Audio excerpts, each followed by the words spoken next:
O debate de hoje é pura e simplesmente sobre se há uma ênfase exacerbada na pessoa e na figura de Maria por parte dos católicos, ou se, por outro lado, há uma repulsa à pessoa de Maria por parte dos evangélicos, por parte dos protestantes. Afinal de contas, Maria, o que os católicos, nossos amigos, nossos irmãos católicos fazem, corresponde a algo que é prescrito por Deus, é válido aquilo que eles fazem, é lícito.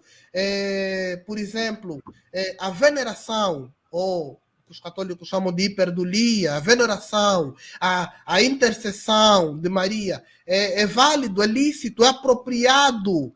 Ou, por outro lado, conforme dizem os evangélicos protestantes, eles dizem, hoje eu sou neutro, os evangélicos dizem que não.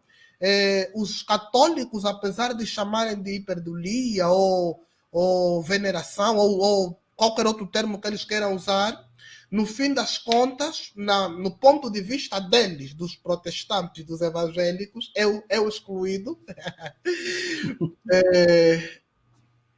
dá no mesmo, no ponto de vista deles dá no mesmo, no ponto de vista, cruza-se essa linha e, como dizem os brasileiros, descambam para pura idolatria.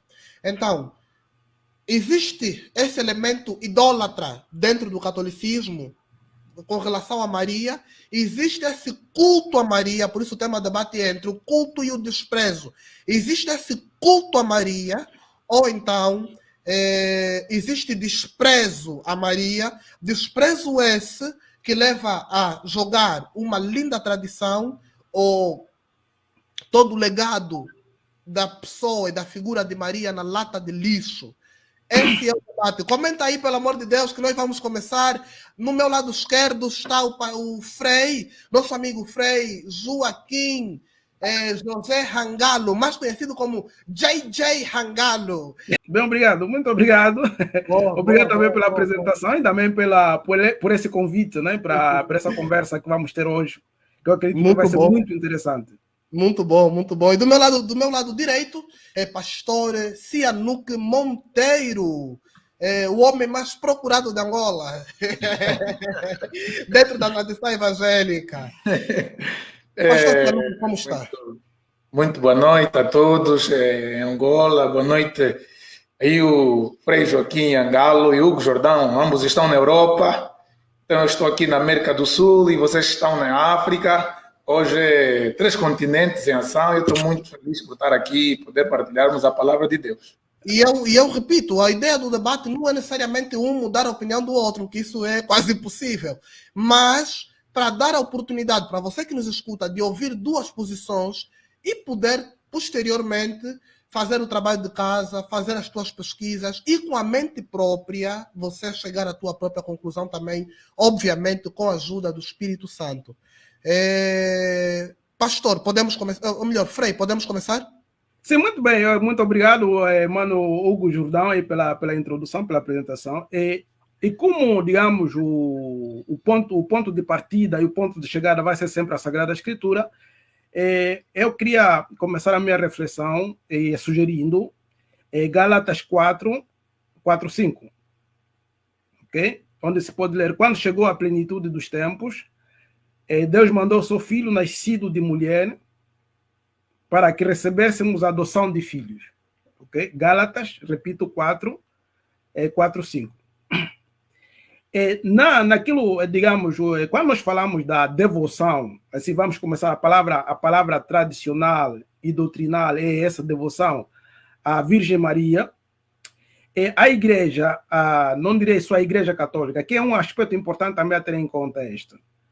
A questão da devoção mariana não é só não é um privilégio, não é uma prerrogativa só da Igreja Católica.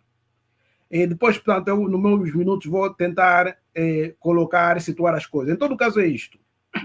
Naquilo que é a essência da doutrina da Igreja sobre Nossa Senhora, nós podemos compreender assim: se por Eva o pecado veio até nós, por Maria a graça chegou até nós, através de Jesus Cristo. Okay? Na tradição, digamos, na tradição cristã, eu depois vou aqui falar, há muitas pessoas que não gostam da palavra tradição, mas pronto, onde há pessoas, onde há história, há tradição, ok? Existe uma tradição católica, existe uma tradição de cada comunidade protestante. Quando falo de tradição, falo de história de uma comunidade, ok? Maria aparece no princípio da história da salvação, com a anunciação. Maria aparece também no fim da missão de Jesus também, quando Jesus oferece sua mãe ao discípulo amado. A igreja vê no discípulo amado a igreja toda. Quando Jesus diz, filho, és a tua mãe, mãe, és o teu filho, aquela aí, a igreja, portanto, a igreja se identifica com o filho. Maria está presente quando o Espírito Santo desce sobre os apóstolos. Portanto, Maria, na igreja, é a mãe do sim. Quer dizer, aquilo que é o elemento teológico fundamental é este. Se da desobediência de Eva chegou a morte, pela obediência e pelo sim de Maria chegou a graça.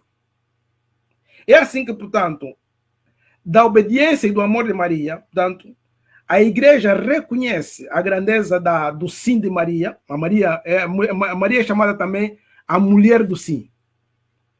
A entrega dada no amor, portanto, desta maneira, Maria tem uma grande importância na história da salvação e na vida de muitos cristãos. A sua figura é tradicionalmente reconhecida na Igreja Católica, na Igreja Ortodoxa, na Igreja Anglicana.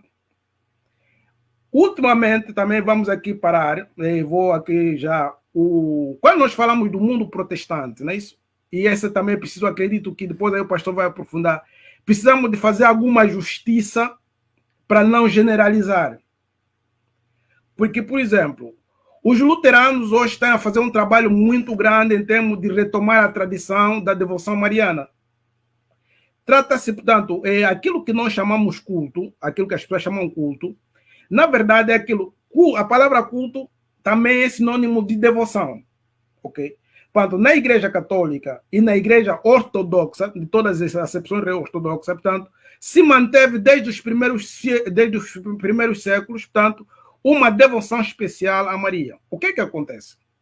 Uma coisa é a doutrina, outra coisa é a prática devocional. É aqui que eu acredito que tenha havido algum problema, porque, por exemplo, a igreja, depois nós vamos falar, aí temos o nosso mano Hugo Jordão, que é o estudante da apologética, muito parabéns, muito obrigado. Porque volta à patrística, porque a nossa identidade cristã não a podemos inventar hoje, devemos buscá-la dos Atos dos Apóstolos, da Sagrada Escritura e da patrística. Ok? Então, muitas comunidades protestantes, é preciso fazer justiça, também estão a retomar, estão a regressar à patrística, rebuscando a figura de Maria. Depois, o que acontece? Nós temos a questão da prática devocional, que próprio, depois durante a conversa vou dizer, que muitas vezes complica a própria hierarquia da igreja. Ok? Porque aparecem fenômenos que a própria igreja fica, ok, o que está acontecendo? Fica reticente. Naturalmente, a tendência, eu não vou dizer de todos os protestantes, de alguns protestantes, é um sentimento, mais do que uma reflexão sobre Maria, um sentimento anticatólico. É assim que, por exemplo, muitos protestantes falam de todas as mulheres na Bíblia, mas nunca tocam em Maria, mãe de Jesus. Eu acredito que a coisa fundamental é essa. Olhamos para Maria, mãe de Jesus, nosso Salvador. E aí que vamos dizer, toda a reflexão da igreja hoje é a volta disto. A própria Mariologia, chamada Mariologia, ok? Que é uma área de estudos hoje, eu termino, tem a ver com isto, buscar Maria, portanto, Maria que deve ser sempre entendida dentro da cristologia, não como uma entidade à parte. E sinta-se à vontade, pastor Cianuta. Muito obrigado, meu caro amigo Hugo Jordão, ao Frei, pela sua abordagem. E eu gostaria de começar dizendo que é importante nós resgatarmos, no entanto, a consciência da importância que teve Maria no papel e no plano da salvação, no plano de Deus para a salvação dos homens. Como o Frei citou, Gálatas 4:4, a Bíblia vai dizer que na plenitude dos tempos, ou seja, no tempo pleno, até porque Deus foi preparando a humanidade para então o seu Filho vir ao mundo. A Bíblia vai dizer que na plenitude dos tempos, ou seja, no tempo pleno, em que o mundo já estava preparado, já tinha esperança da vinda do Messias por causa da religião judaica, que era monoteísta, a única monoteísta naquela altura, as demais eram politeístas. Então são os judeus que levaram a esperança da vinda futura do Messias.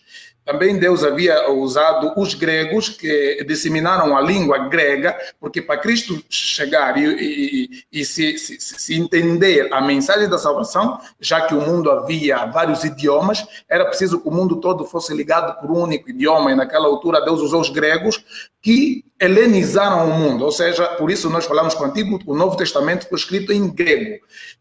Visto que o mundo já havia, no entanto, tido a esperança na vinda futura do Messias, porque assim os judeus o fizeram, o mundo já havia sido helenizado pelos gregos, o grego koiné, que era o grego popular, já havia sido disseminado pelo mundo do Império Grego. Faltava então Deus usar os romanos. Qual é a contribuição que os romanos trouxeram para que a plenitude dos tempos viesse?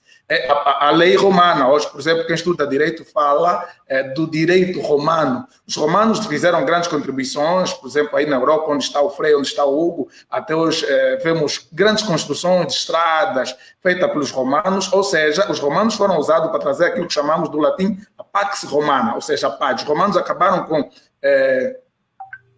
os sequestros de piratas nos mares, o que facilitou as viagens marítimas missionárias do apóstolo Paulo e nos caminhos e a construção de pontes, de estradas, que muitas até hoje na Europa.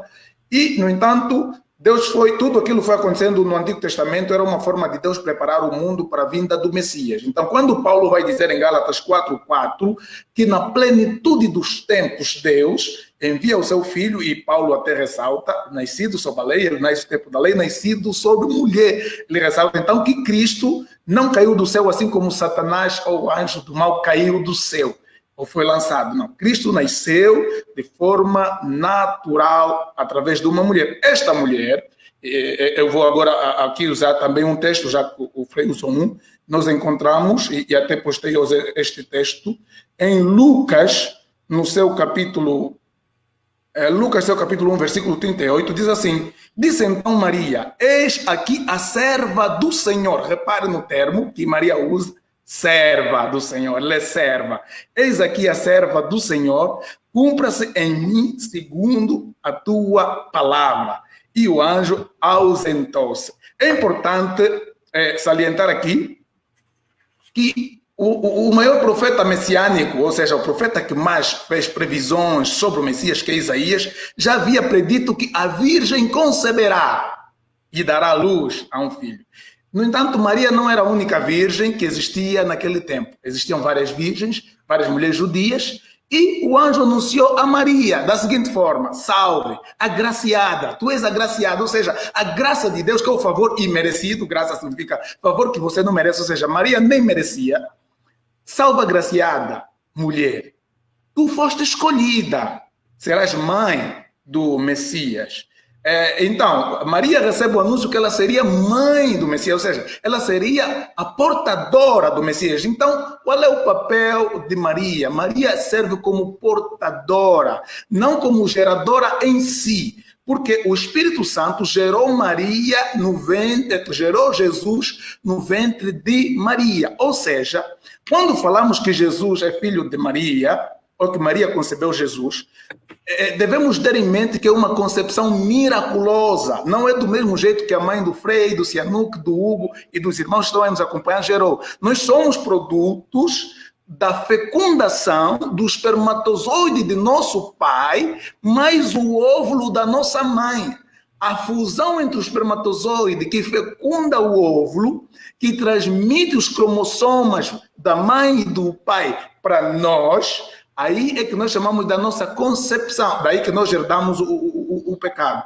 Não aconteceu mesmo com Jesus. Jesus não é produto da fecundação do espermatozoide de José com Maria. A própria Maria perguntou, mas como pode ser se eu não conheço um varão? E o anjo falou para Maria, não se preocupe como vai ser, porque é o Espírito Santo que vai fazer isso em você. E isso que aconteceu no ventre de Maria é um milagre. E o próprio Paulo vai dizer o quê? Que Jesus é um milagre. É um mistério, passa o termo. Ele vai dizer que o mistério que andou oculto entre os séculos nos foi revelado, que é Cristo. E deixem-me vos dizer aqui que essa questão de falar do mistério de Cristo não começou hoje em 2021 com o nosso debate, como disse o Frei, começou nos primeiros séculos.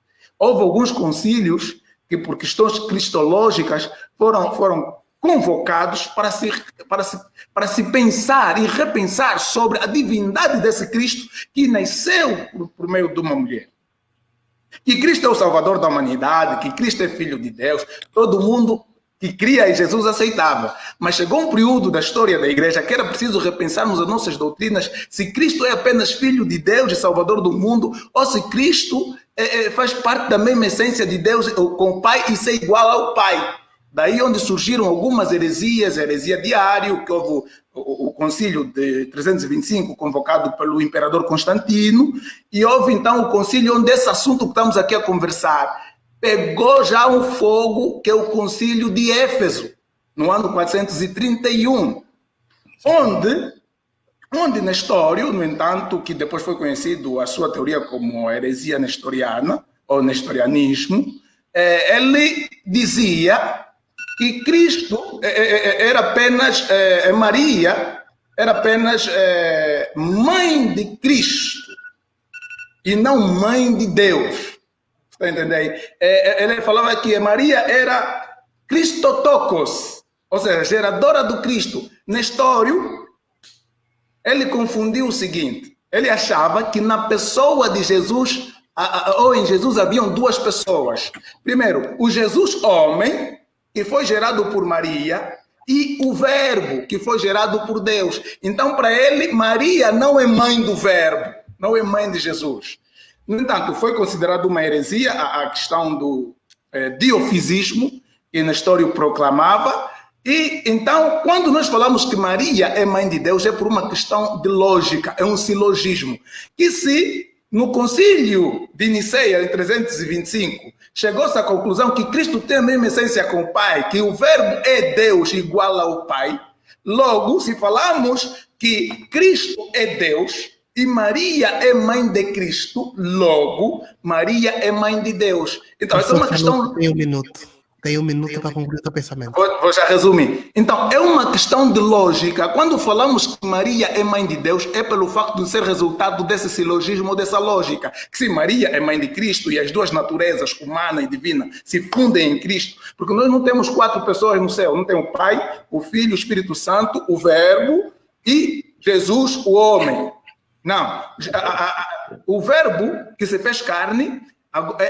houve uma mudança que aconteceu nele que é uma mudança eterna, perpétua. Ele hoje é o Verbo encarnado. Não há essa divisão de Jesus homem, entrou nele o Espírito e o Verbo, e tem Jesus homem, Jesus Deus. Não, Maria é mãe de Deus nesse sentido de que Cristo é Deus igual ao Pai. Mas sabemos que Deus, enquanto teve na eternidade passada, o Pai, o Filho e o Espírito Santo, nem Maria existia porque ela é criatura. O próprio Cristo criou Maria. Então Maria é uma serva pelo qual o plano de Deus se cumpriu, porque se Jesus nasce de forma natural, ele precisava claramente nascer através de uma mulher, e essa mulher é Maria. O que nós, protestantes, acabando a minha participação aqui nesse instante, não aceitamos é que se façam cultos e venerações à pessoa de Maria, pois Maria era uma serva de Deus que fez parte do plano de Deus para que Cristo viesse ao mundo. Poder falar até aqui, o nosso amigo Kelson, ele diz, vamos ouvir o padre, sim, vamos ouvir o padre, vamos ouvir o nosso amigo Frei Joaquim José Angalo, que vai ter 5 minutos, só 5 minutos mesmo, para aferir o que ele acha problemático nessa fala do pastor Cianuca. Tem 5 minutos para aferir o que você ouviu da boca do pastor Cianuca. Olha, o que o pastor Cianuca disse não tem absolutamente nada de, digamos, de de criticável ou para contrariar. Aliás, o pastor Sihanouk foi fiel àquilo que é a doutrina e a tradição cristã, ok? A doutrina e a tradição cristã sobre Maria. Não tem nada fora. E eu queria voltar sempre a realçar, portanto, que a questão da devoção a Maria, e acredito que aí onde vamos, é o único ponto onde o pastor disse, portanto, que os protestantes não são a favor disto. O que é que acontece? Eu vou tentar pôr as coisas. Quando nós falamos de culto e veneração, culto, a palavra culto é sinônimo de veneração também. Tradicionalmente, desde as origens, a igreja tem a veneração pelos santos mártires, e por Nossa Senhora, ok? Desde as origens. Portanto, o cristianismo tradicional, falo da igreja católica, da igreja ortodoxa, da igreja anglicana, ok? Da igreja luterana, ok? Porque é preciso muito ter em conta isto. O mundo protestante é um pouquinho complexo e é preciso sempre ver a origem de cada segmento protestante. Grande parte dos movimentos protestantes que nós temos no mundo hoje são de raízes batistas, que não são luteranas, mas anglicanas. Na igreja anglicana, a devoção a Nossa Senhora continua até hoje. Portanto, existem santuários de Nossa Senhora da igreja anglicana. Ok? A igreja luterana tem santuários marianos. Em Estrasburgo, por exemplo, tem um santuário mariano da igreja luterana, que é, portanto, ligada diretamente a Martinho Lutero. E a coisa importante nessa coisa toda é essa.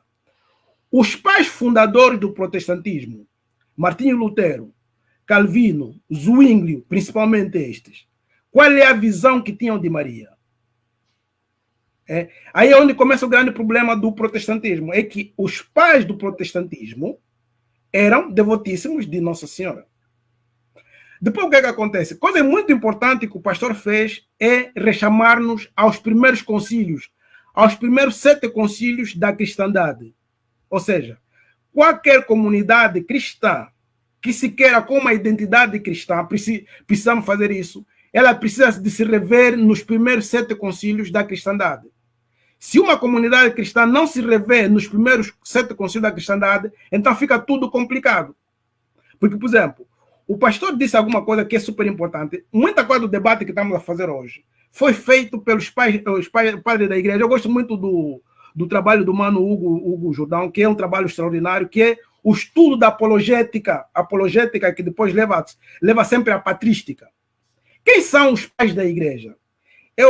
Em vez de eu continuar, eu ia pedir, apesar de ser moderador, aí o mano Hugo Jordão, ajudar a esclarecer quem são os pais da igreja, o que é apologética, o que é, digamos, a patrística em si. Porque a identidade cristã se forma na patrística. Muitos, por exemplo, o pastor falou do problema na realidade, de Nestório. Nestório que dizia, portanto, que Maria é mãe de Cristo. Só. Não mãe de Deus. Por quê? Segundo ele, a natureza divina e a natureza humana eram coisas separadas. E aqui existe o debate da apóstase, que a igreja, como comunidade, no concílio, reafirmou, e no credo está isso, no credo nociano, Jesus Cristo como verdadeiro Deus e verdadeiro homem. Quer dizer, uma só natureza. Vamos dizer, o verdadeiro Deus e verdadeiro homem. Nós ainda hoje temos uma igreja monofisista, não sei se sabem disso. A igreja ortodoxa etíope é monofisista. Quer dizer, só aceita a natureza divina de Cristo. Termino. Nós temos, por exemplo, a figura de Maria, além de estar na Sagrada Escritura, e o pastor fez uma coisa muito importante, que é apontar a figura de Lucas. Lucas é o evangelista da misericórdia, o evangelista de Maria. Que Lucas apresenta Maria como a primeira que acolhe o evangelho. Fora da literatura cristã, nós encontramos no Alcorão. Maria é apresentada como mulher de virtudes no Alcorão. Estou a falar do livro sagrado dos muçulmanos. Ok? Portanto, eu acredito que nós vamos falar da questão da devoção e dos detalhes disso, que é aí onde existe, digamos, eu acredito que até é uma espécie de preconceito anticatólico, não contra Maria. Quer dizer, muitos protestantes, não é isso? Não falam de Maria, não por problema de Maria, mas por problema com o catolicismo. Porque Maria está presente na Sagrada Escritura. Maria está presente na Sagrada Escritura sempre associada à figura de Jesus. No Concílio Vaticano II, que foi o último concílio, digamos, chamado Concílio Ecumênico, onde participam protestantes, por exemplo, a Igreja Católica hoje, quando organiza concílios, tem especialistas protestantes sempre. O último Concílio Ecumênico, com a contribuição protestante, com vista ao debate do diálogo ecumênico, o que a Igreja fez? Reescreveu um detalhe que não estava escrito. O problema é esse: existe a devoção popular e existe a doutrina. A figura de Maria, como a defendia Martinho Lutero, deve ser sempre vista ao lado de Cristo, seu filho. E é assim que ela aparece no Evangelho de Lucas, e aparece aqui no Evangelho de João e no Evangelho de Mateus. Frei tem 1 minuto para concluir o pensamento. Pode concluir, pode concluir. Não, na realidade é isso, vamos ver. O que nós precisamos fazer é isto: nunca separar a figura de Maria da figura de Cristo. Ok? Portanto, Maria não é uma divindade. Maria não é uma deusa. Maria é a mãe de Jesus.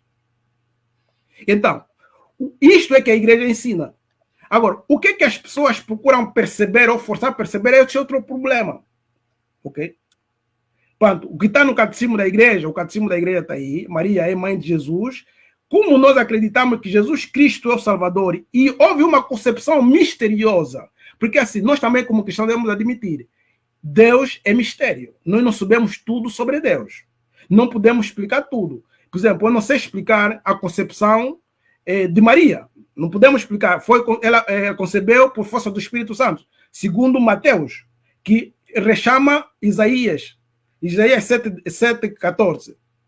Depois encontramos a figura de Maria, aí assim a igreja vê, no livro do Apocalipse, com uma mãe que esmaga a cabeça da serpente, em contraposição à figura de Eva, que é tentada pela serpente. Então, toda a mariologia vê em Maria, a mãe de Jesus, como dizia São José Maria de Monforte, através de Maria, Jesus veio ao mundo, ok? Através de Maria, nós podemos chegar a Jesus. Esta é a figura de Maria na Igreja Católica, na Igreja Ortodoxa, na Igreja Anglicana e na Igreja Luterana tradicional. Estava aqui no mute. Muito obrigado, Frei. Pastor Sihanouk está com o tempo todo disponível. Boa, muito obrigado por essa oportunidade. Dizer que eu estava aqui a falar de uma questão de lógica, na minha primeira abordagem, e falando da lógica, me apegando à explanação do Frei, quando diz que Maria não é deusa, logo, na lógica aristotélica, se Maria não é deusa, logo a Maria não devem ser dirigidas preces, orações, canções, venerações, o que na prática católica não acontece. Na prática católica, e por irmãos que são católicos, vejo que tem muitos católicos aqui, muitos protestantes vão poder aprender um bocadinho daquilo que a gente está a falar. Dentro da teologia católica, da área que eles católicos chamam de mariologia, que para nós protestantes é mariolatria, deixem já aqui dizer, enquanto para os católicos é mariologia, ou seja, a área que estuda a vida e a obra de Maria e a devoção que os católicos têm por ela, para nós é idolatria a Maria. Então, os católicos, dentro da mariologia, eles criaram 3 termos distintos, que é a dulia, que é a devoção aos santos, São Judas, Santo Antônio, que é a hiperdulia, ou seja, mais que a dulia, que é a honra e veneração que o católico tem para com Maria, que é mais que os santos, e temos a latria, que é a adoração. Ou seja, o católico, na sua teologia, teoricamente diz que só Deus deve receber adoração, a latria. Mas na prática, se você for pegar um crente, você vai ver que o crente vai se prostrar diante de uma imagem dos santos, do São Tadeu, do Santo Antônio, São Judas. Ele vai dizer que ele está a praticar a dulia, que é a veneração, a honra ou veneração aos santos. Depois ele vai se levantar daí, ele vai para a imagem de Maria e vai dizer que agora ele vai praticar a hiperdulia. Ou seja, mais que aquela veneração que ele teve aos santos, mas menos que a latria. Depois ele vai se levantar daí, ele vai para a imagem de Jesus para praticar a latria, que é a adoração. Pergunto eu agora, como é que o católico sabe que aquilo que ele fez é dulia, depois fez hiperdulia, depois fez a latria, se ele se prostrou e dirigiu preces a todos da mesma forma? Para nós protestantes, exato, e para dizer que não é meu ponto de vista pessoal socianuc, para nós protestantes aquilo é idolatria, aquilo é mariologia, até porque Maria, enquanto em vida, jamais aceitaria ser venerada ou ser adorada. Vamos lá agora para a Bíblia. Nós vamos ficar muito filosófico-teologicamente, menos biblicamente. E um dos pilares da reforma protestante é a sola escrituras, ou seja, somente a escritura como a nossa base. Jesus, aos 12 anos, estava debatendo com os principais fariseus, os líderes do templo, os sacerdotes, sumo sacerdote, e Maria e José voltaram, e em tom de ralhete do filho, a mãe diz: mas onde é que você estava? Não sabias que eu e o teu pai estávamos à tua procura? E Jesus então responde para ela: não sabias que convinha que eu tinha que tratar os negócios do meu pai? Em certa ocasião, Maria, com os seus irmãos, o Hugo já disse que hoje não vamos. A questão hoje não é se Maria teve filhos ou não, que para nós protestantes está claramente na Bíblia que Jesus teve outros. Nós já nos chamamos Virgem Maria.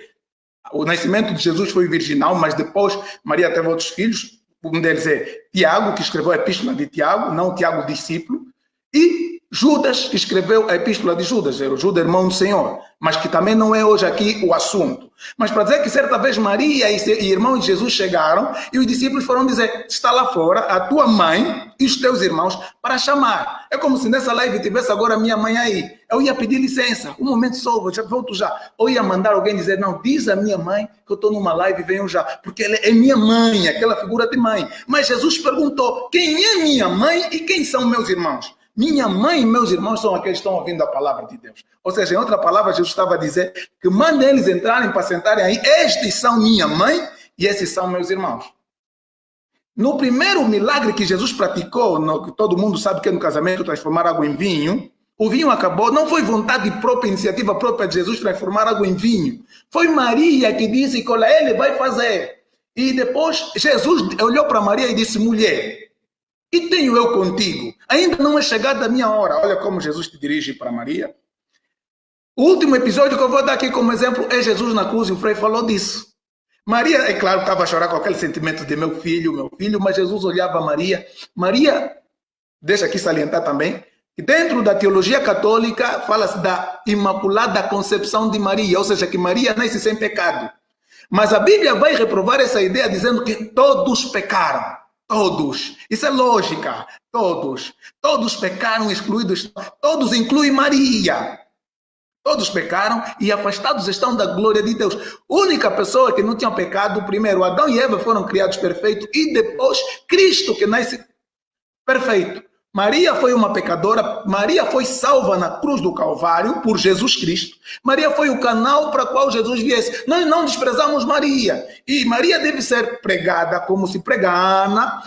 Quem estuda a homilética fala dos sermões temáticos, quando a tua pregação se baseia no tema, expositivo, que você explica todo o corpo da mensagem, e o biográfico. A vida e obra, os protestantes podem pregar a vida e obra de Maria. Como Maria foi usada como parte do plano de Deus para o nascimento de Jesus. Vida e obra de Ana, de Ruth, de Esther. Maria é essa serva que, como as outras, foi usada por Deus para o seu canal se cumprir agora, para ser adorada, para ser venerada, para ser praticada hiperdulia.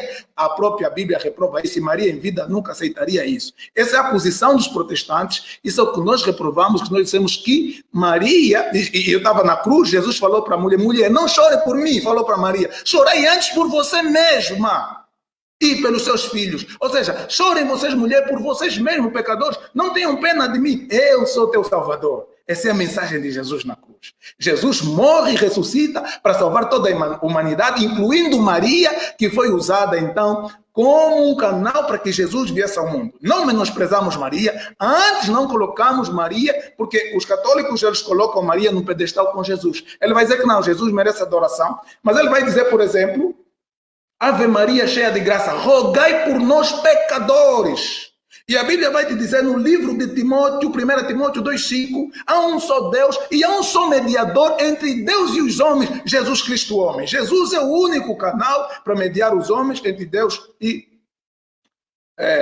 os homens. Terminando a minha fala aqui, eu queria aqui fazer também uma abordagem hermenêutica, dizendo que nessa questão de Jesus ser o único mediador entre Deus e os homens, na teologia católica, eles vão fazer uma exegese. A exegese é quando você tira de fora para dentro, você tem já uma ideia preconcebida e você busca um texto para dar ênfase à ideia que você tem. E nós fazemos a exegese, ou seja, ignorar os pressupostos, entrar no texto para tirar dela a interpretação. O católico vai olhar para aquela questão em que Maria fala para Jesus transformar água em vinho como seja uma mediação entre Deus, já que Cristo é o homem, com os homens que querem o milagre. Você vê que há aqui uma distorção do texto dentro do seu contexto para favorecer uma ideia. Precisa resumir o pensamento. Em resumo, o Frei também citou aqui o Apocalipse 12. Apocalipse 12, eu conheço muito bem esse texto, fala da mulher e o dragão. Diz que viu-se um sinal no céu, a saber, uma mulher vestida do sol, tendo a lua debaixo dos seus pés e uma coroa de 12 estrelas. Essa mulher não é Maria. Na teologia, na hermenêutica católica, é Maria. Essa mulher é Israel, pelo qual vem então nascer o Messias. E a igreja, na verdade, surge como um produto, um fruto do judaísmo, porque até os Jesus e os primeiros cristãos foram judeus. Quando fala, e ele vai apresentar a mulher como uma figura mística, diz que ela tinha viu-se um sinal no céu, a saber, uma mulher vestida do sol. Ninguém pode vestir o sol. Tendo a lua debaixo dos seus pés e na sua cabeça uma coroa de 12 diademas. 12 diademas representa 12 tribos de Israel. No entanto, essa mulher que é perseguida pelo dragão é o povo de Israel que foi perseguido, maltratado, do qual viria a nascer Salvador. E ele se irou e foi fazer guerra no resto da sua descendência, que são os cristãos e os martírios. Os problemas que nós temos. Precisa terminar. Então, para dizer, resumindo e concluindo, que o texto citado aqui de Apocalipse, bem como o texto que eu falei, estudado na hermenêutica católica, para nós é fruto de uma exegese, ou seja, tira-se o texto do seu contexto para dar aso a ideias preconcebidas da teologia católica. Pastor Sianuka, a tua primeira pergunta ao Frei JJ, ao Frei Joaquim José JJ Rangalo. Primeira questão. A minha primeira questão que eu vou levantar para o Frei é a seguinte. Aquilo que eu falei, que os católicos na sua teologia diferenciam a dulia, da hiperdulia e da latria, e os crentes praticam na prática, veneram todos da mesma forma. Como o Frei, no entanto, pode nos explicar como um crente diferencia, ou que máquina, ou que termômetro o crente tem para saber que isso que eu pratiquei, dulia, hiperdulia, não é a mesma coisa que latria. Em outras palavras, qual é a linha que podemos usar para dizer, não, aqui cruzamos essa linha. Isso não, digo o devoto, aquele que dobrou o joelho, dobrou nos santos, praticou a dulia. Dobrou no joelho no santo, praticou a dulia. Dobrou na Maria, praticou a hiperdulia. Dobrou no Cristo, praticou a latria. Mas ele dirigiu palavra para todos. Que para nós, tudo que ele fez, resumindo, é idolatria. Como é que o crente vai saber que até aqui eu não pequei, isso é só apenas dulia? Como é que ele quer saber para nós todos entendermos aqui? Tá bem. Frei, tem 3 minutos, só 3 minutos mesmo. Essa é a parte que eu vou ter que interromper. 3 minutos batido, Frei. Pode? Estava desligado, deixa só recomeçar o teu tempo, Frei. Pode começar. Olha, Pastor Monteiro, eu devo ser sincero, né? Graças a Deus, os cristãos católicos nem sabem o que é isso de dulia, hiperdulia, essas confusões todas, ok? Portanto, ninguém vai ensinar isso na catequese, vai perguntar a nossa irmã, mas nunca ouviram falar dessas coisas. Isso é conversa dos teólogos e tal. O que se faz na igreja, e se vai continuar a fazer, é a veneração aos santos e a Maria. A veneração tem a ver, primeiro, com preservar a memória e reconhecer o papel grandioso de Maria, dos santos e dos mártires na história da comunidade. Okay? Por exemplo, nós quando falamos de santos, não estamos a falar de pessoas extraordinárias. Na igreja, quando falamos de santos, estamos a falar de cristãos exemplares, aqueles que viveram bem a fé, a esperança e a caridade. Maria, para nós, é a mãe da fé. Ok? O exemplo da primeira, é chamada a primeira cristã, aquela que acolhe a vontade de Deus.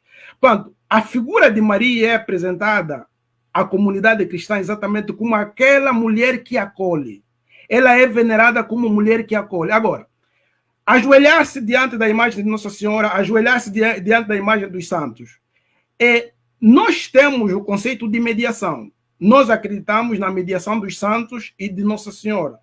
E isto vem da tradição da Igreja dos concílios, dos primeiros 7 concílios da cristandade. Ok? Portanto, se alguém nega os primeiros 7 concílios da cristandade, precisa de fazer o reset do seu cristianismo, porque na verdade não é cristão. Okay? Nós não podemos inventar o cristianismo. Nós não podemos inventar o cristianismo lendo cada um a Bíblia da sua forma. Ok? Então, precisa de referência. Por exemplo, para o pastor ter hoje 27 livros da Bíblia, sabe quem o escolheu. Não foi nenhum concílio. Os 27 livros da Bíblia foram escolhidos por um bispo de Alexandria. A igreja os reconheceu como autoridade. Portanto, não é que cada um chegue na Bíblia e vai dizer, ok, eu acho que é isso. Não é uma questão de achar. É preciso ver a experiência religiosa acumulada, a experiência religiosa do povo de Deus que continua, porque o que é a Bíblia? A Bíblia é tradição, é fé vivida de um povo. A fé vivida do povo de Deus não terminou. O povo continua a procurar Deus. O povo continua a encontrar Deus. O povo continua a fazer experiência de Deus e com algumas experiências extraordinárias. É aí que a Igreja Católica ela é atenta a estes elementos todos. Por exemplo, se alguém diz, olha, aconteceu um milagre em Fátima, a Igreja não vai lá dizer que é milagre. Vai acompanhar aquele fenômeno. Vai aprender com aquele fenômeno. A revelação bíblica fechou, mas Deus continua a revelar-se ainda hoje. E é importante que cada comunidade cristã aprenda do seu dia a dia. E Maria, sim, termino. Maria é a mãe dos cristãos, a mãe da fé. E é assim que Maria deve ser vista. Agora, a questão da veneração, a direção de cânticos e hinos são como louvores de agradecimento, de reconhecimento. Isto é uma questão muito simples de compreender. Certo. Frei, muito obrigado. Muito obrigado aqui pela resposta do Frei. Vamos ouvir agora a réplica do pastor Cianuca. Em Mateus 4, quando Jesus foi tentado pelo diabo, o diabo disse, tudo isso te darei se prostrado me adorares. Jesus respondeu ao diabo, vai-te Satanás, porque está escrito, ao teu Deus adorarás e só a ele prestarás culto. O culto deve ser prestado única e exclusivamente a Deus. Não deve ser prestado a Maria, nem a nenhum santo. Pedro, quando foi pregar a palavra a Cornélio, no livro de Atos, Cornélio prostrou-se diante de Pedro e Pedro disse, levanta, não faça isso, que eu sou homem. Se Pedro, estando vivo, não aceitou receber adoração, como você vai se ajoelhar na imagem de Pedro para então venerá-la? Maria não é mãe da igreja, Maria não é mãe dos fiéis, Maria é nossa irmã em Cristo, sendo o canal usado por Deus para que Cristo viesse ao mundo. É claro que nós honramos Maria, respeitamos Maria, mas não adoramos a Maria. Maria não deve ser adorada, não se deve dirigir nenhuma canção. Existem canções dirigidas a ela, existem orações dirigidas a ela, nem a Maria, nem a ninguém. Digno de adoração, o Pai, o Filho e o Espírito Santo. Somente. Maria tem o seu lugar como serva de Deus, usada por Deus, para que Cristo viesse ao mundo. E outra coisa, os católicos vão dizer, por exemplo, quando nós falamos só da Escritura, para os protestantes, a palavra de Deus está acima da igreja. Já dizia, não me lembro bem se é Lutero, mas dizia, não é a igreja que deve dizer o que a Bíblia diz, é a Bíblia que diz o que a igreja tem que dizer. Então, Papa, Bispo, Pastor, Padre, apóstolo, profeta, ninguém está acima da Bíblia. Mas a Igreja Católica vai dizer que se a Igreja é noiva de Cristo, logo, talvez sempre vamos cair na lógica da teologia católica, logo, a Igreja está acima da Bíblia, que é um livro onde tem a palavra de Deus. Então... Não, isso não é verdade, pastor. Não, daí onde nasce o sola Escritura para dizer que a Bíblia está acima da Igreja. Frei, tens 30 segundos para fazer também o teu questionamento ao pastor Cianuca. Força, Frei. Olha, a única questão que eu faria ao pastor Sihanouk, reconhece os primeiros 7 concílios da cristandade? Certo. A pergunta é, pastor Sihanouk reconhece os 7 primeiros concílios da cristandade? Frei, se a resposta ser de sim ou não, gostaria de tecer alguma consideração? Só para não... Sim, depois. Sim. Tá bem. Pastor Sihanouk, pode responder. Quer dizer, os concílios reconhecem como sendo facto histórico, facto que ocorreu, facto histórico. Mas para dizer que dentro desses concílios muitas heresias e muitas conclusões que se chegou era por causa de questionamento que eles faziam sobre a cristologia que muitas das vezes não percebiam. Mas nós reconhecemos os concílios, por exemplo, os resultados desses concílios. O resultado do concílio, por exemplo, de Niceia, que Cristo é da mesma substância com o Pai, que Cristo é o Verbo, isso nós reconhecemos, nós aceitamos. Que Maria é mãe de Jesus, portanto é mãe de Deus, porque o Verbo, o Logos e a humanidade de Jesus se fundem, isso também nós aceitamos. O que nós não aceitamos é que Maria seja objeto de adoração. Maria não é... sim. Então, eu já sei que, e é aqui onde nós vamos ficar, o Frei vai dizer que Maria não recebe adoração, mas recebe honra, veneração. Para nós, aquilo é adoração, porque quando você diz, por exemplo, tem católicos agora que dizem assim, que ele está para ir num lugar, Maria vai na frente, ele pede para Maria ir na frente, diz Maria, rogai por nós. Ave Maria cheia de graça. Quer dizer, a quem se dirige oração, a quem se dirige louvores. Tem louvores até que falam de Maria. Então, para nós, isso aqui é idolatria. Por louvor e adoração, falei aqui de um texto que Jesus disse em Mateus 4. Ao seu Deus adorar, e somente a Ele prestarás culto. Sim. Em relação, digamos, em relação à veneração de Maria, aqui existe, não sei se já ouviram falar do... Eu não sei se esse texto é verdadeiro, chamado Manifesto de Dresden. O Manifesto de Dresden toca uma coisa que, supostamente, alguns protestantes teriam dito que era preciso recuperar a figura de Maria dentro do protestantismo. E porque aqui estamos em Lucas 1,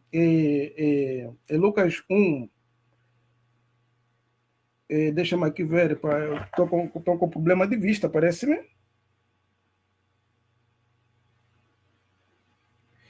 Portanto, eu vou ler o texto que consigo ver melhor assim. A minha alma glorifica o Senhor e o seu espírito se alegra, e o meu espírito exulta em meio do Salvador. Porque pôs os olhos da sua humilde serva. De hoje em diante me chamaram bem-aventurada todas as gerações. A questão de aceitar, vamos dizer, a adoração é reservada a Deus, isto não é discutível na Igreja Católica. A adoração é reservada a Deus. Nós acreditamos na mediação dos santos. Quando se dirige a Maria, é como mediadora, como a mediação dos santos também. Ok? Isto é tradição católica, é tradição ortodoxa, é tradição anglicana, é tradição luterana. Por que eu estou a realçar a tradição ortodoxa? Se nós hoje temos elementos do cristianismo nascente bem preservados, estão na Igreja Ortodoxa. A primeira comunidade cristã da história da humanidade é a Armênia. Ok? Se nós formos para a Armênia, os hinos marianos, os melhores hinos marianos não foram elaborados pelos católicos. Os melhores hinos marianos vêm da Armênia. A única nação no mundo que tem sinônimo da mesma identidade, ser cristão e ser armênio, é a Armênia. São ortodoxos. Portanto, um cristão hoje, qualquer movimento cristão hoje que se preze e que procure estudar sua identidade, deveria voltar a ver como eram as origens. Se nós, por exemplo, não aceitamos a doutrina dos primeiros 7 concílios, estamos fora do ecumenismo. Estava o problema do pastor Monteiro. Os primeiros 7 concílios da cristandade são reconhecidos por todos os movimentos cristãos, digamos, tradicionais. A doutrina desses concílios é aquela que vai dar a identidade cristã dos nossos dias. Agora, se hoje cada um surge e dizer, eu acho que é assim, logicamente é assim, nós vamos ficar em base de opiniões que não fazem autoridade. Por exemplo, o pastor Monteiro sozinho não faz autoridade, como eu não faço autoridade sozinho. Se os pastores da sua igreja se reunirem e dizer, ok, isto aqui é doutrina, faz autoridade, faz doutrina. Mesmo na igreja católica, o Papa não faz doutrina sozinho. Só quando há um concílio, e o concílio vai definir uma coisa, dizer isso, aquilo vira doutrina. Okay? O Papa pode falar ex-cátedra, mas não define doutrina. A referência da igreja católica ainda hoje é a escritura. Por exemplo, quando você diz, Nossa Senhora apareceu no sítio X de X, a igreja vai dizer que a mensagem é conforme o evangelho. Eu se pego as nossas constituições como frades, a regra de vida dos frades menores capuchinhos é o Santo Evangelho. Muitas vezes se passa a falsa ideia de que os católicos não ligam à escritura. Na Igreja Católica, o livro de referência sempre para tudo, primeiro é a escritura. Você pode dizer o que você quiser. Se não é conforme a escritura, então está reprovado. Portanto, a história de sola escritura, que como propriedade dos protestantes, não é verdade. Lutero era um monge agostiniano, estudante da Bíblia. Fez as suas opiniões, fez as suas teses. Não faz doutrina, Lutero. Porque Lutero não é uma autoridade eclesiástica, não representa um colégio. Okay. Muito obrigado. Vamos então, pastor Cianuco Monteiro. Tens direito a mais uma pergunta. 30 segundos, rapidinho, força. Eu não posso rebater essa parte que o Frei falou? Tem que perguntar. Não, essa foi a réplica dele. Tá bom, então eu quero aqui perguntar. Eu citei aqui um texto e eu vejo que as pessoas estão a falar para falar de Bíblia. Eu aqui já citei muitos textos, só estou na Bíblia. As pessoas querem Bíblia, eu não sei mais qual é a Bíblia que as pessoas querem. Vou na Bíblia agora. 1 Timóteo 2,5. Há um só Deus e um só mediador entre Deus e os homens. Se há um só mediador entre Deus e os homens, como os católicos pedem a Maria para rogar pelos pecadores? Se esse é o papel de Cristo como nosso sumo sacerdote está no céu. A Bíblia diz que temos um sumo sacerdote diante de Deus que intercede por nós. Onde está na Bíblia que a Maria tem autoridade para rogar para os pecadores ou pelos pecadores? Tá. Pastor Frei, tem então 3 minutos para responder.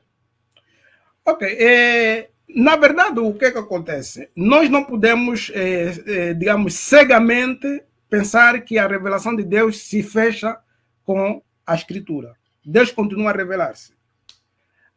Aquilo que se chama a tradição da igreja é aquilo que a igreja foi aprendendo ao longo dos tempos. A igreja observa o que acontece.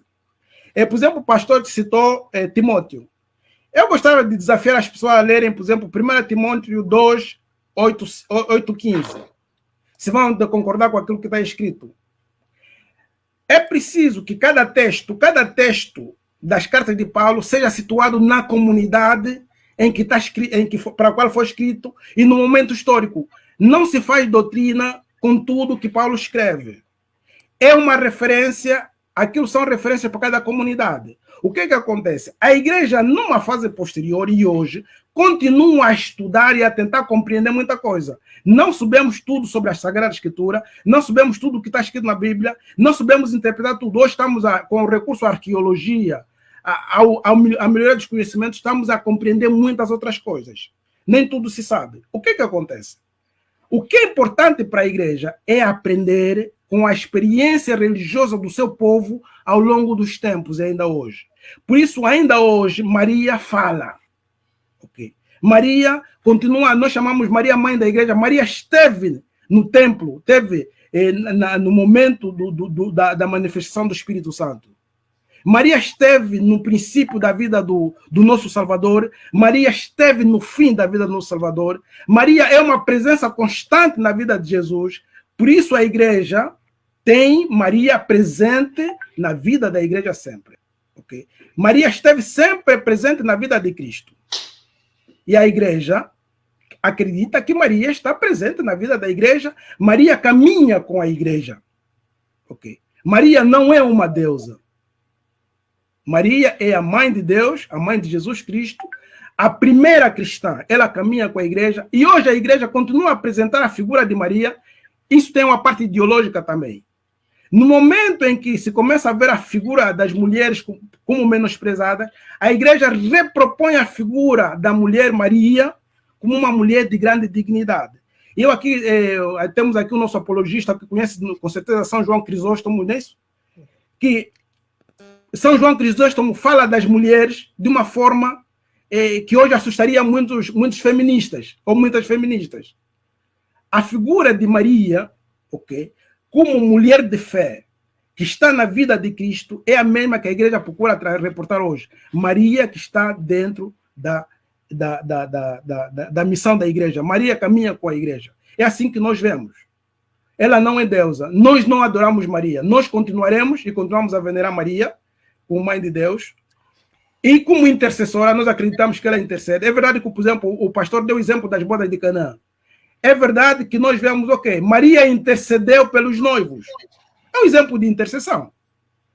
Ok? Mas que tudo funcione automaticamente como funciona, não sabemos. Porque Deus é mistério e o mistério de Deus continuará a existir. A vontade de Deus, ninguém domina a vontade de Deus. Eu não sei qual é a vontade de Deus. Portanto, muitas coisas ainda temos que aprender.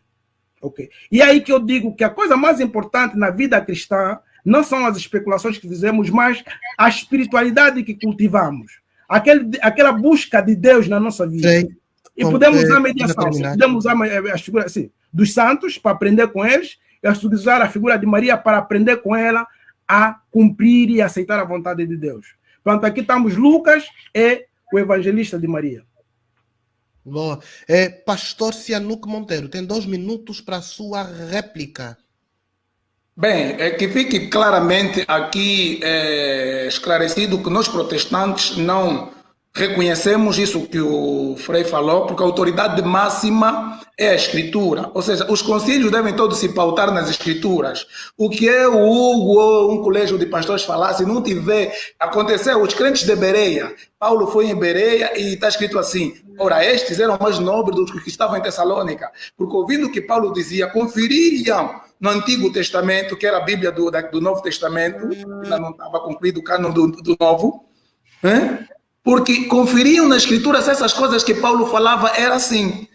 As aparições de Maria estão num campo de experiência mística dos católicos, que dizem, olha, Fátima apareceu, por exemplo, em Portugal, Aparecida no Brasil, não vamos falar de Moshima em Angola, porque nunca houve aparição, né, da Moshima em Angola, mas Nossa Senhora de Guadalupe, essas experiências estão fora do campo da Bíblia, e toda experiência deve ser medida pela Bíblia.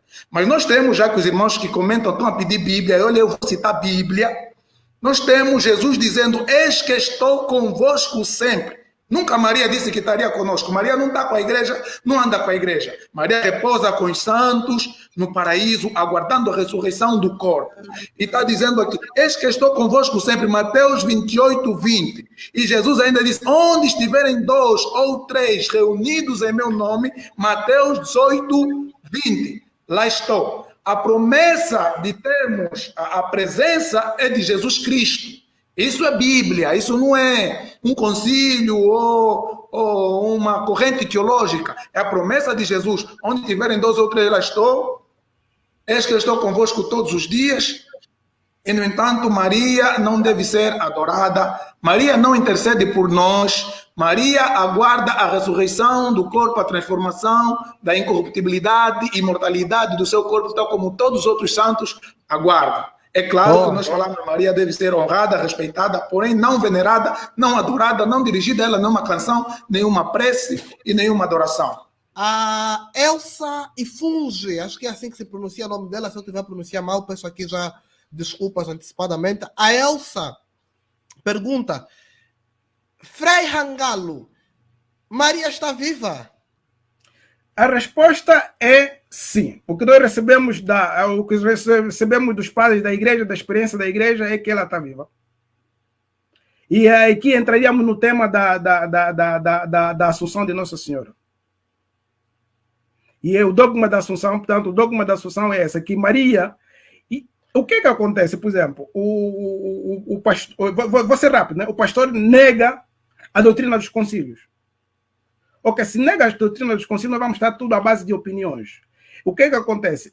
Qual é a importância dos concílios? Os concílios sentam para juntos refletirem e chegar a uma conclusão. Exatamente, por exemplo, a você ter os 27 livros que estão na Bíblia, porque os livros apócrifos, atenção a esse detalhe aqui, existem mais livros apócrifos que livros que estão na Bíblia. Porque a autoridade da igreja achou que esses livros que estão na Bíblia são suficientes e necessários para a fé. Mas pronto, Maria está viva.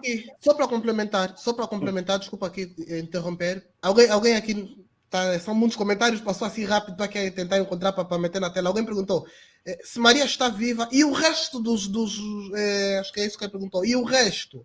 Ou seja, tipo Paulo, Pedro, João, esses morreram ou também estão vivos?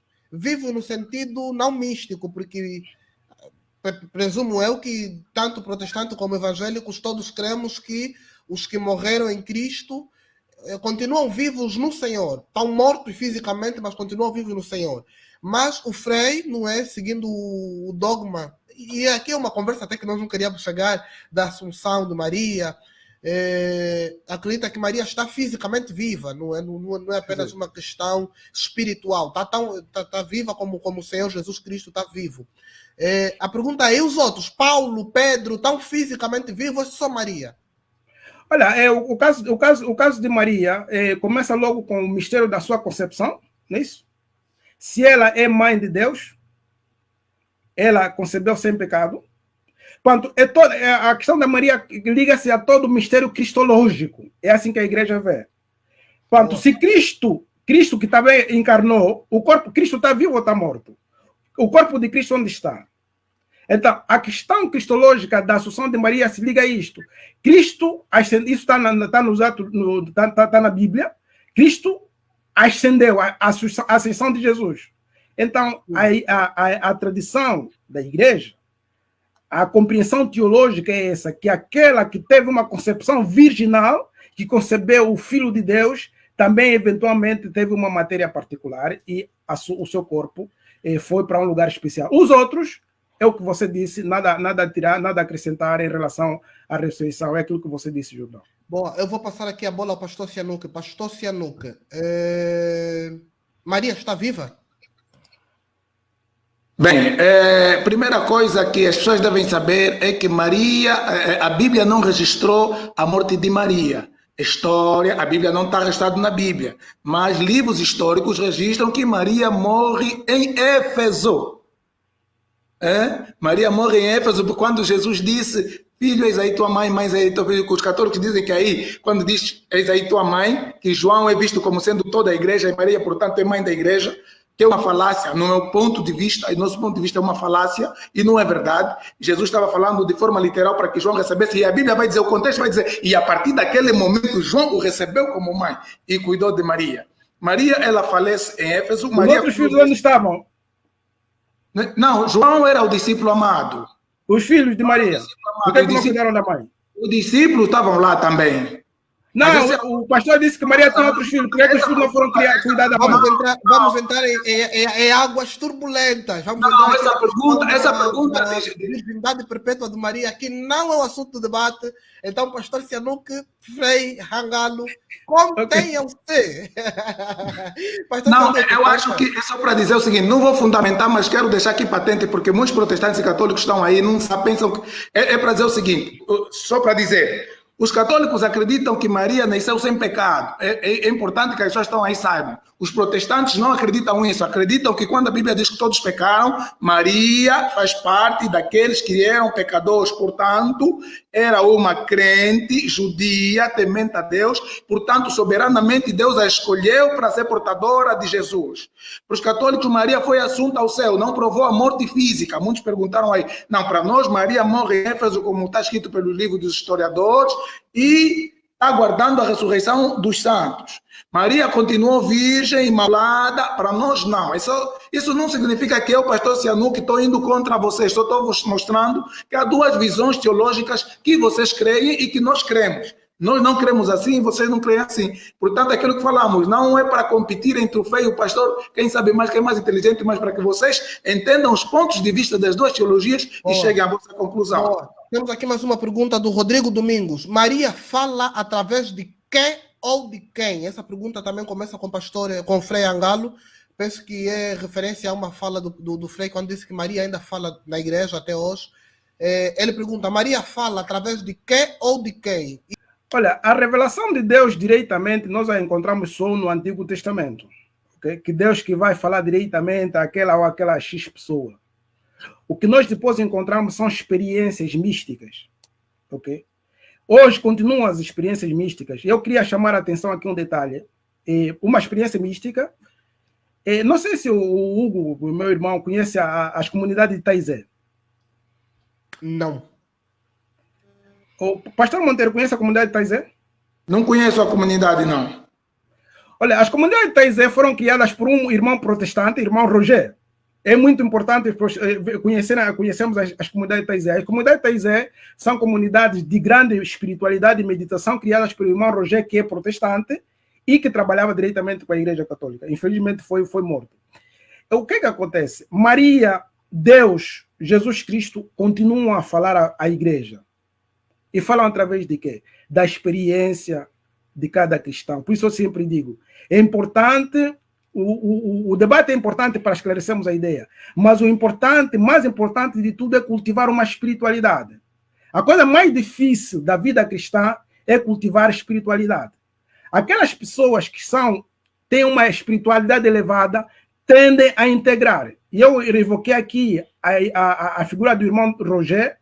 Estou a falar do irmão protestante que criou as comunidades de Taizé, que são frequentadas por protestantes, católicos, ortodoxos, budistas, ok? Que vão aí.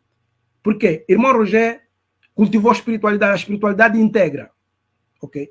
Então, e aí que digo, Maria, por exemplo, nós não vamos falar das aparições, mas as aparições para nós na Igreja Católica continuam a ser um elemento de muito questionamento. Porque recebemos mensagens, sinais. E eu vou dar um exemplo fechado, histórico. Por exemplo, em 1918, não é isso? Nossa Senhora de Fátima, atenção, o nome Fátima é um nome muçulmano, não como pensa que é um nome português, porque Fátima é a única filha de Maomé. Disse aos pastorinhos que a Rússia um dia se converteria ao coração imaculado de Maria. Nessa altura não existia ainda o dogma da Imaculada Conceição. Quando Nossa Senhora aparece em Lourdes, também fala que é o meu Imaculado Coração. Fala uma jovem analfabeta. O que acontece? A Rússia ateia, a Rússia que combatia toda a religiosidade, hoje se tornou uma nação cristã. A Rússia não é um país laico, não sei se sabem disso. A Rússia não é um país laico, é um país ortodoxo. E muitos ligam isso à profecia de Fátima. Coincidência? Não coincidência, a igreja continua a refletir, a estudar. É por isso Maria continua a falar de diversas formas. Por isso nós dizemos, Maria caminha com a igreja. Essa é a nossa fé. E Maria deve estar presente na vida dos cristãos como mulher e modelo. Vou terminar aqui, desculpem. Nós temos um país de exemplo, que é o Líbano. O Líbano é um país de maioria muçulmana. Não sei se sabem disso, que a cordilheira das montanhas do Líbano são todos santuários marianos frequentados também por muçulmanos. E no topo da cidade de Beirute, que é a capital, do Líbano, tem Nossa Senhora da Paz virada para o mar. Termino. No Azerbaijão, só tem uma única igreja católica, que é Nossa Senhora da Conceição. Quem frequenta aquela igreja? As mulheres muçulmanas. Então, a igreja vai aprendendo com essas experiências todas. A igreja tem em conta tudo isto. Boa, Frei. Pastor, tem aqui uma pergunta que é dirigida ao pastor Cianuque Monteiro. Pastor Cianuque, escreve-nos o El José El Nataha, acho que é isso. Agora Maria está a descansar no paraíso com os outros santos? Como o pastor sabe, será que a Bíblia relata sobre isso?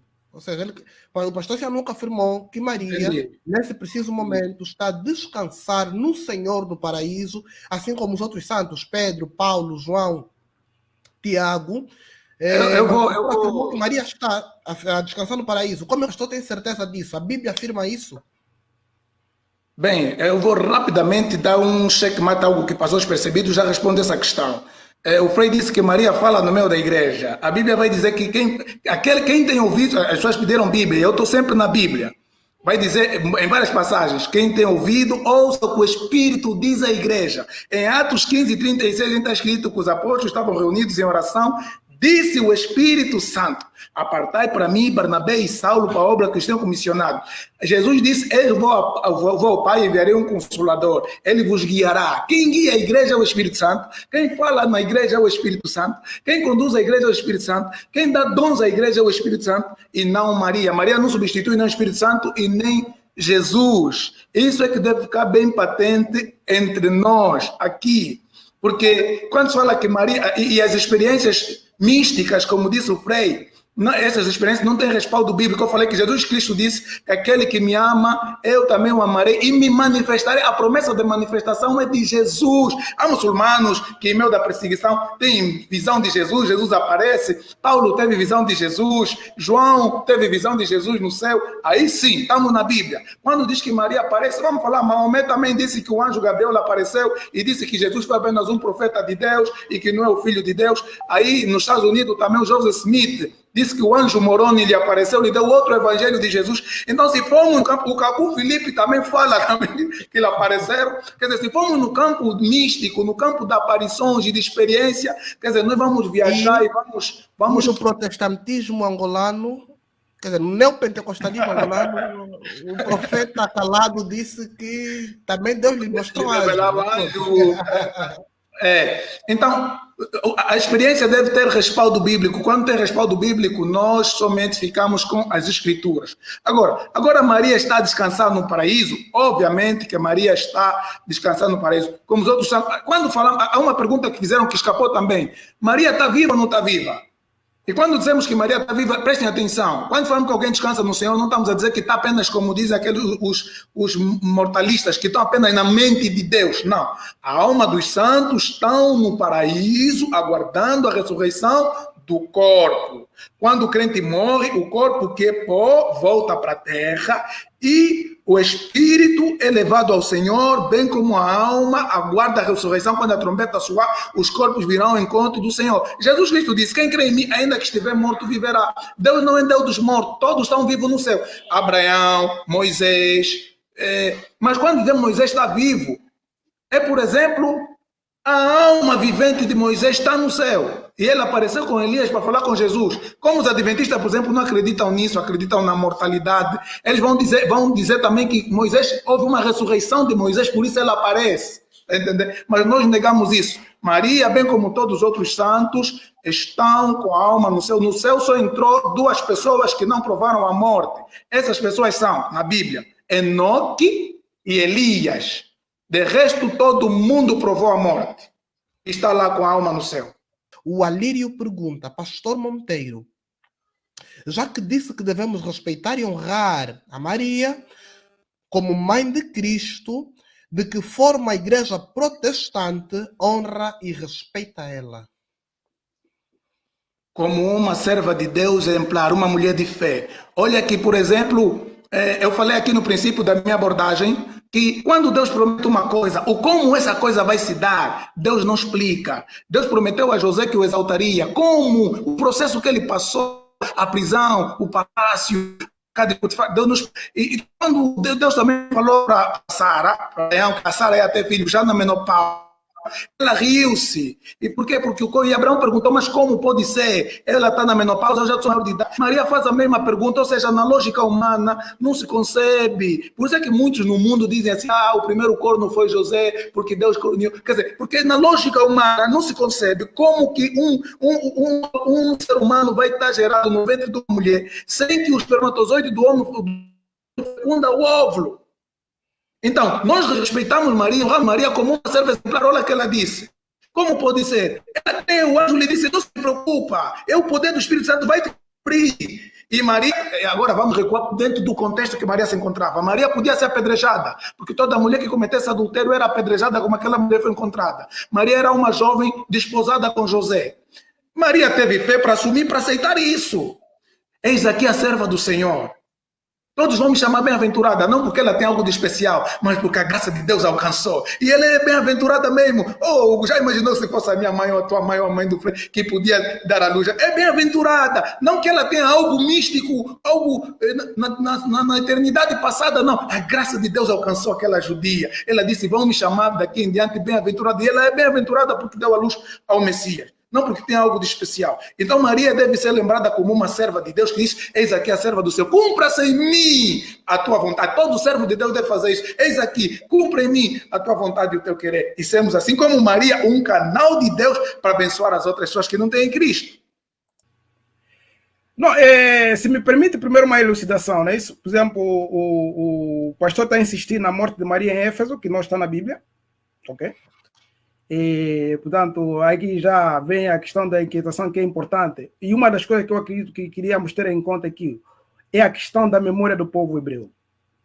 E o povo hebreu é um povo de memória. Nós encontramos Jesus que vai no poço de Jacó. Sabem quantos anos o poço de Jacó tinha, que eles se lembravam que aquele ainda era o poço de Jacó? A questão fundamental hoje é essa. Por que todos os lugares onde estão, por exemplo, os apóstolos foram mortos, onde estão os corpos dos apóstolos, a arqueologia vai à busca deles, não estão conseguindo encontrar onde está o corpo de Maria. A casa de Maria, termino, e depois faço a questão, a tradição traz que ela está em Loreto. E até Nossa Senhora, não sei se sabem disso, é representada como negra. Nós temos outro elemento que é sempre importante, histórico, ver, que é da Polônia. A Polônia, a padroeira da Polônia, identitária da Polônia, é a Madonna Nera, que segundo a história e a tradição, aquele seria um desenho oferecido por São Lucas. Então, só para querer dizer que é super importante, não é falacioso, completamente falacioso, fazer a argumentação do cristianismo só à base da escritura. Doutrina não se faz com opinião. Por exemplo, o protestantismo, por exemplo, o pastor Monteiro representa um pequeno segmento do protestantismo. O problema do protestantismo é este: não tem unidade. Ok?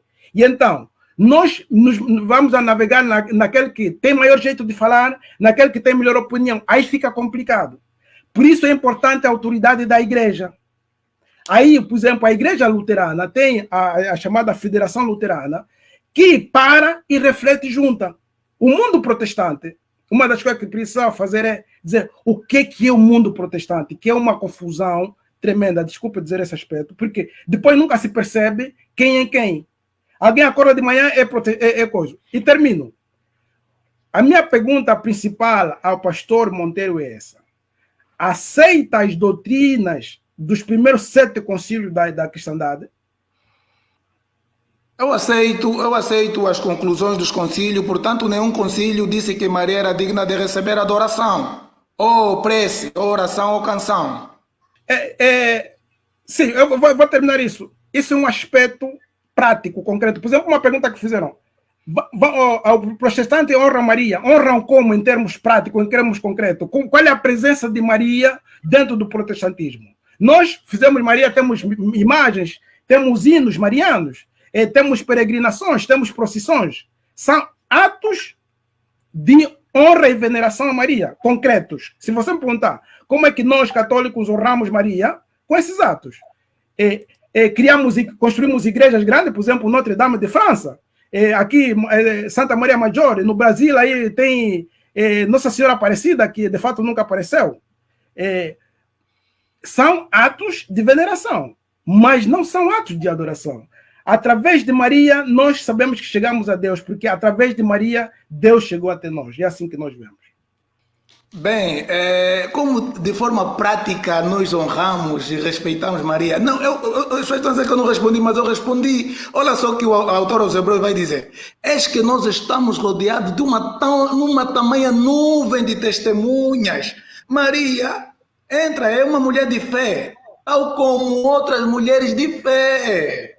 Ela entra na galeria das mulheres de fé como os homens de fé, e como nos espelhando na fé dela. Eis que estamos rodeados de tamanha nuvem de testemunhas, pessoas que deram a vida. O autor aos Hebreus vai dizer pela fé, pela fé, pela fé, pela fé, pela fé. Então, ele diz que ainda faltava tempo para citar outras pessoas. Então, todas essas pessoas, tanto Maria, Ana, Isabel, a prima de Maria, e muitos outros, são para nós um exemplo de fé a imitar, a seguir, um exemplo de fé e obediência.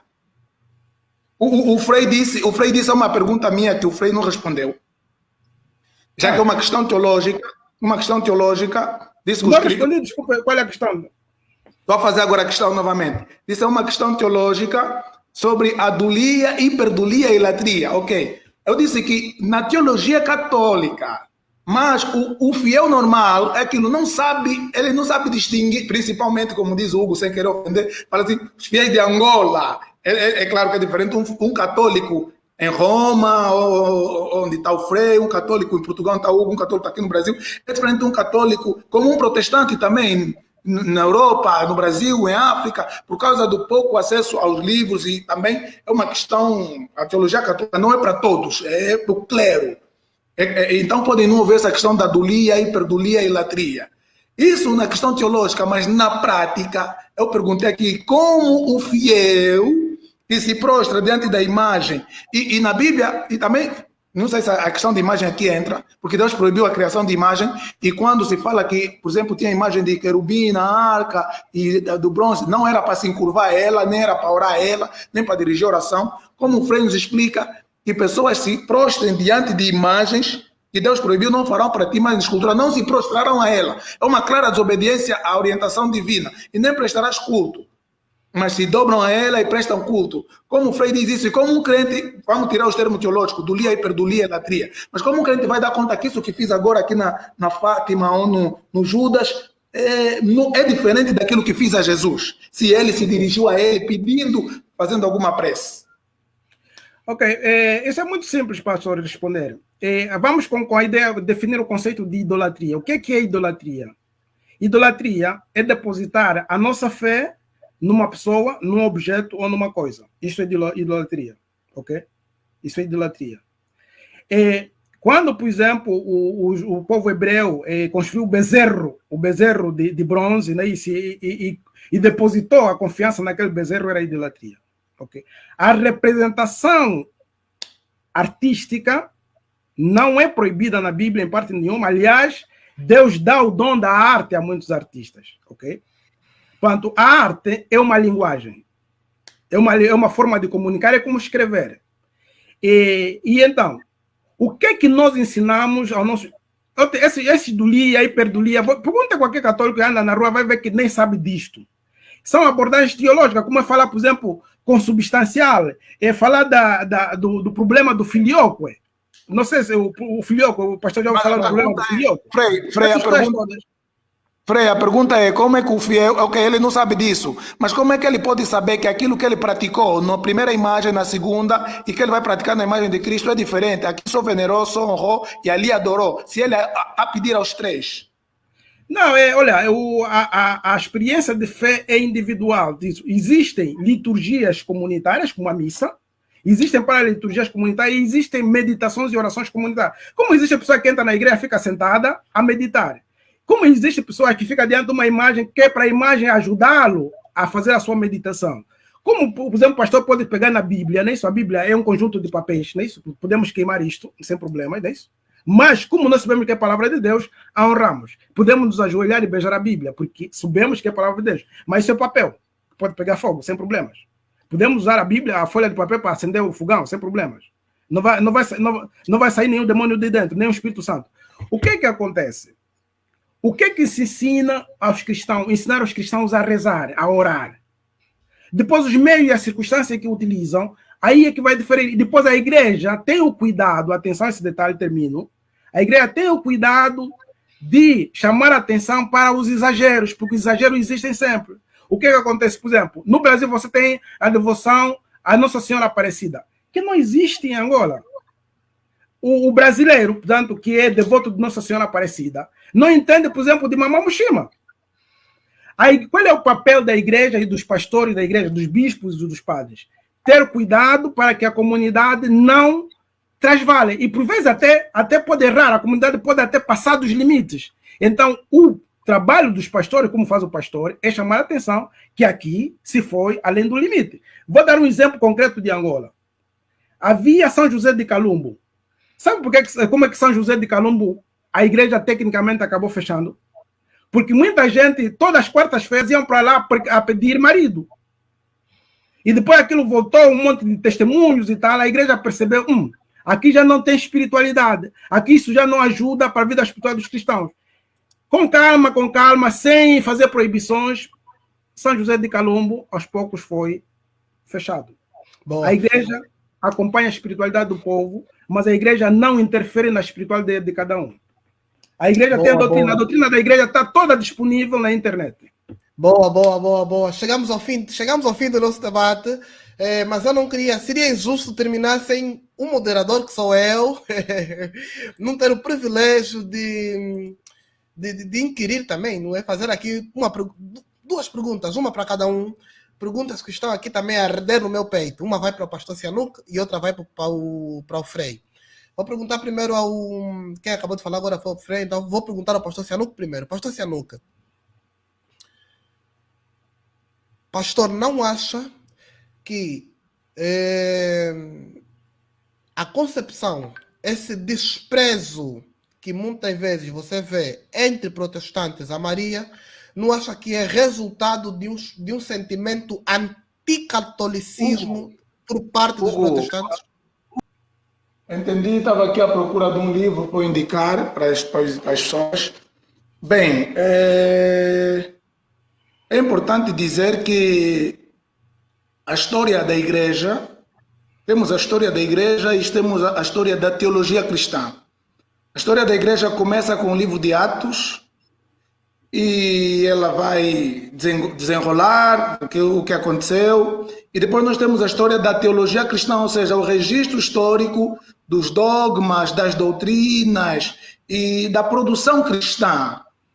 No entanto, e nós sabemos que houve um período que é histórico também, que houve um período que os cristãos eram perseguidos, houve a conversão de Constantino. Constantino teve um sonho, e que esse sonho dizia: por essa cruz vencerás. É uma visão que ele teve, e ele tinha uma batalha, e onde Constantino vence a batalha com seu Império Romano, vence a batalha, e porque ele tinha colocado o sinal da cruz no escudo de cada soldado.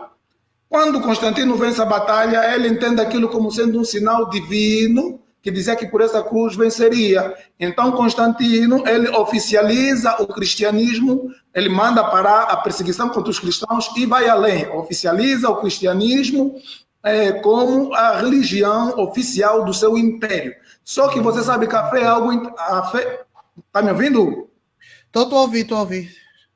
Só que a fé é algo intangível. Constantino queria acabar com o paganismo, mandando destruir templos, só que as pessoas continuavam com idolatria. Por exemplo, falei do concílio de Éfeso. Em Éfeso, para quem estuda a história, falamos da história da igreja, em Atos, quando Paulo vai pregar a palavra, já havia o templo da deusa mãe, Diana, onde eles falam: grande é a Diana dos Efésios, grande é a Diana dos Efésios. Então, a veneração a Maria parte dessa história. Você não tem um minuto para concluir então o pensamento. Parte dessa história de Éfeso. Então, aí vem a reforma protestante, onde há uma separação. Portanto, nós admitimos que o catolicismo pautou muito pelo registro, não só histórico, como da teologia dogmática, e muitos de nós bebemos em muitas áreas daquilo que é a produção católica. O Frei falou aqui do Lutero. É muito normal que Lutero tenha Maria como Lutero foi católico, foi monge católico, foi padre católico, foi teólogo, foi professor de teologia, da teologia católica, que recebeu uma iluminação.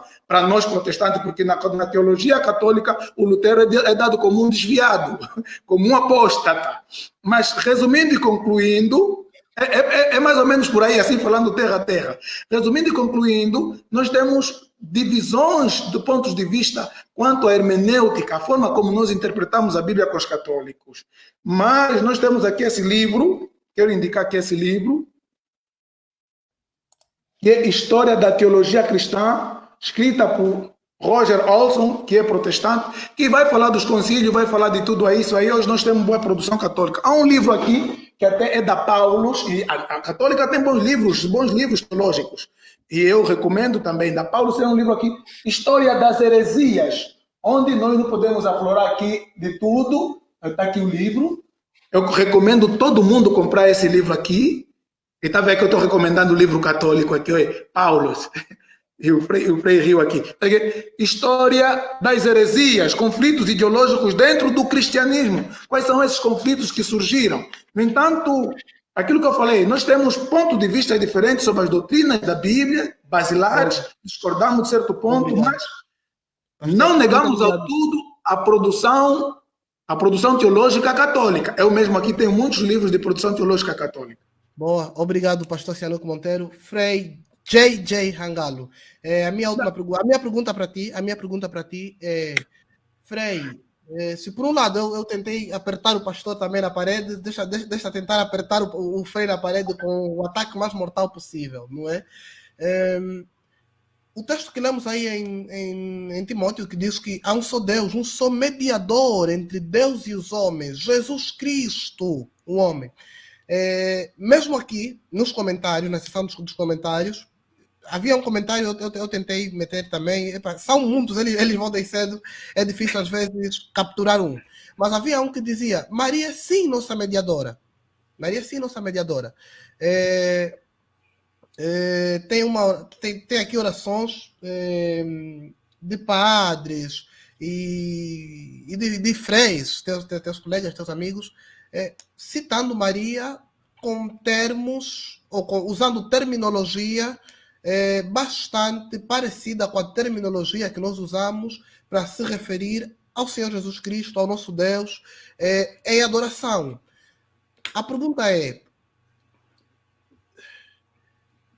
toda a ênfase que se dá a Maria, a nível popular, não estou a falar a nível dos teólogos, a nível aqui do clero, porque o Frei bem frisou, não é? Falou que, pronto, esses termos do Lia, hiperdulia, isso tudo aqui, nem o povo conhece.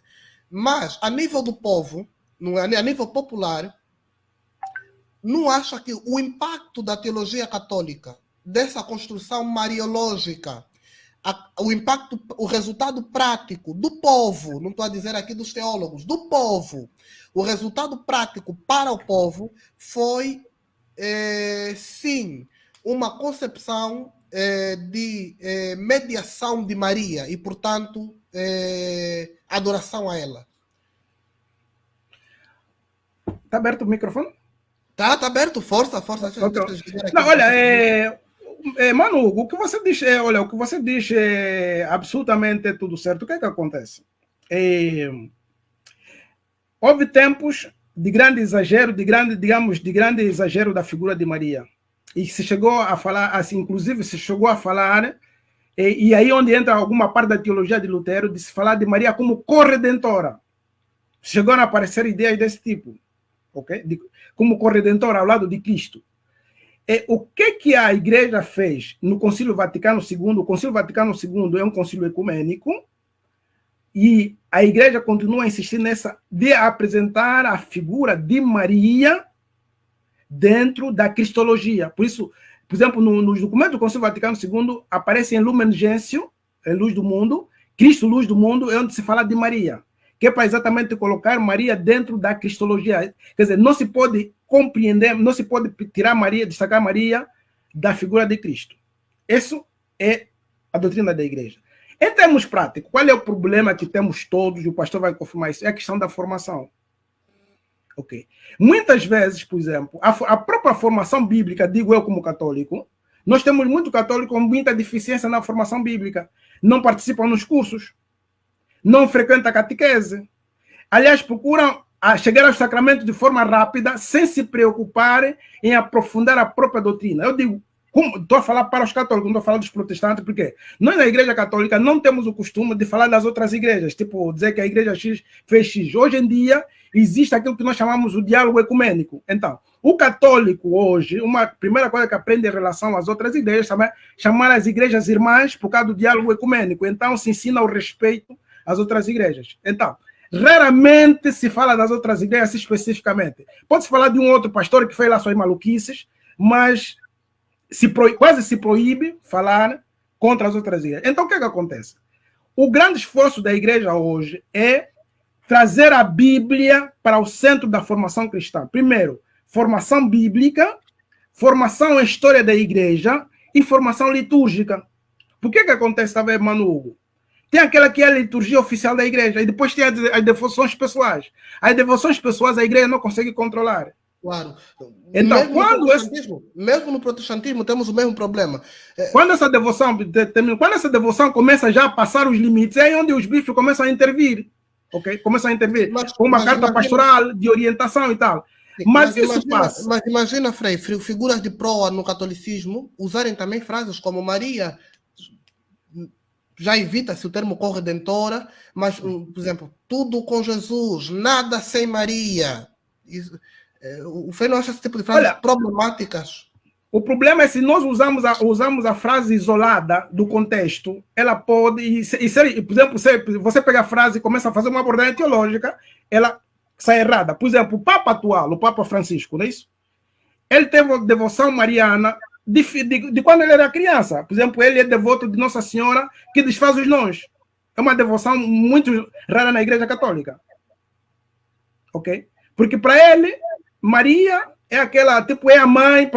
O Papa atual tem Maria como mãe, assim, como mãe e avó.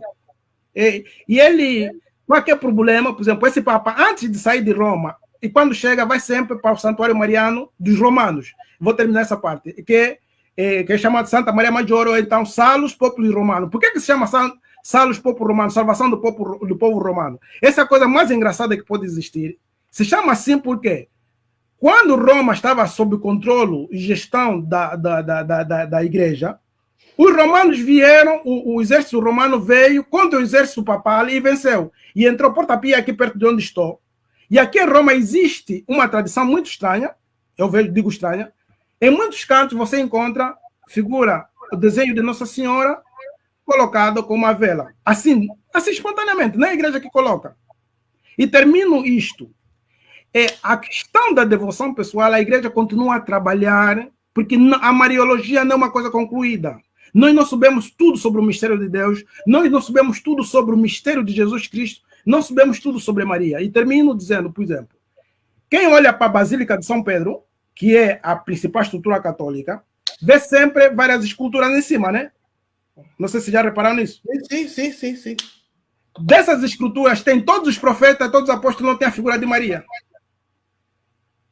Não tem a figura de Maria.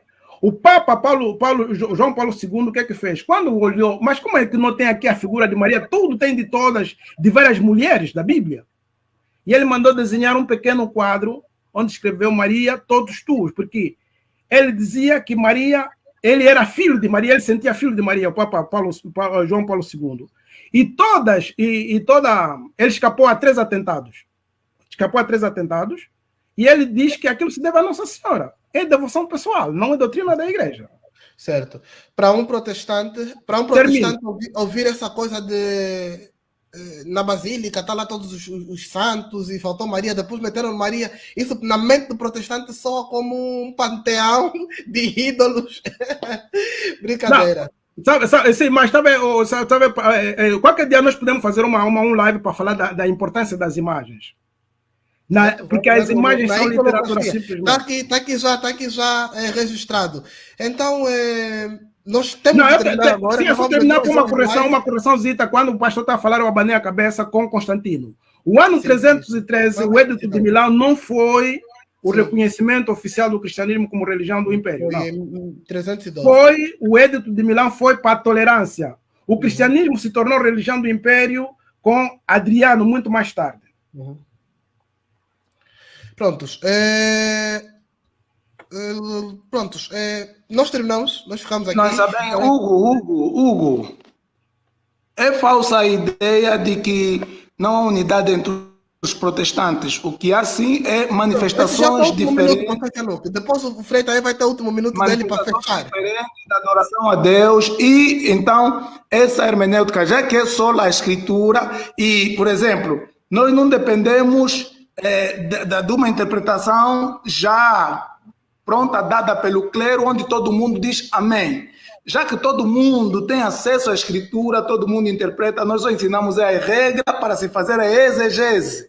Então é normal que o metodista dê ênfase ao Filho, o pentecostal dê ênfase ao Espírito Santo, mas há algo que nos une, e o que nos une está no credo apostólico.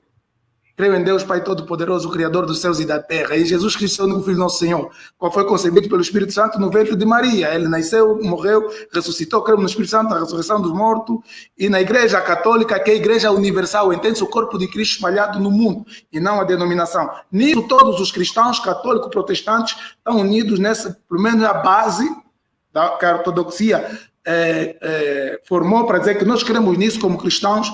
Agora, na prática, na praxis daquilo que é a forma de adoração e dogmas católicos, é que nós não concordamos. E, como eu disse, que não seja visto que é o Sihanouk, mas todos os protestantes, mesmo o Hugo é apenas o moderador, mas ele como protestante, ele não crê naquilo que o Frei falou, por exemplo. E nós estamos aqui, os peça-troca, para todo mundo saber o que é que um pensa e o outro pensa. Obrigado pela minha oportunidade. E deixa parabenizar também o Hugo, para dizer o Frei falou do diálogo.